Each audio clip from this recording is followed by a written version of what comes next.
हुकूमत को भी हाथ मांगे रोल रोल सर, आज तुम्ही निदर्शने करतायत, मूक आंदोलन होत आहे, काय नेमकी मागणी आहे?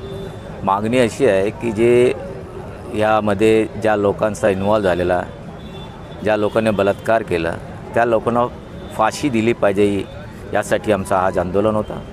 बघितलं तर हा आंदोलन आमचा महाराष्ट्र बंदाचा होता. महाविकास आघाडीचे नेत्याने निर्णय घेतले, पण आता हायकोर्ट मुंबईने त्याला आंदोलन न करण्याचा आम्हाला जे स्टेटमेंट दिला, त्यामुळे मी आंदोलन करत नाही, पण फित्या बांधून एका प्रकारे आम्ही निषेध करतो आहे. एक घटना झाली, या घटनामध्ये मुख्यमंत्रीने जे बालिश विधान केलं, त्याने असं म्हटलं की हा जे बदलापूरमध्ये आंदोलन झाला, लोक जे रस्त्यावर आले, रेल्वे बंद केलं, बदलापूर बंद केलं, की मग हे राजकीय स्टंट आहे, बाहेरचे लोक आले. आता दाखवा मला अशा वेळी कोणी राजकारण करता का? एक दुसऱ्यानंतर ते असं म्हणत दुसऱ्या दिवशी आणखीन एक स्टेटमेंट आला की यापूर्वी जे बलात्कार केलं त्यांना 2 महिन्यात मी फाशी दिले.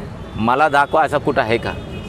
आतापर्यंत असं देशात कधी झालं की 2 महिन्यामध्ये बलात्कारीला फाशी शिक्षा होती? काही चाइल्डिश बोलायचं.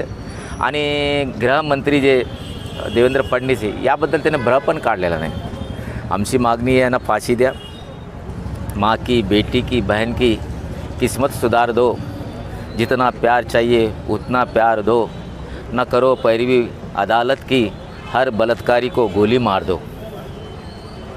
सर, आज भारतीय जनता पार्टीच्या काय कार्यकर्ते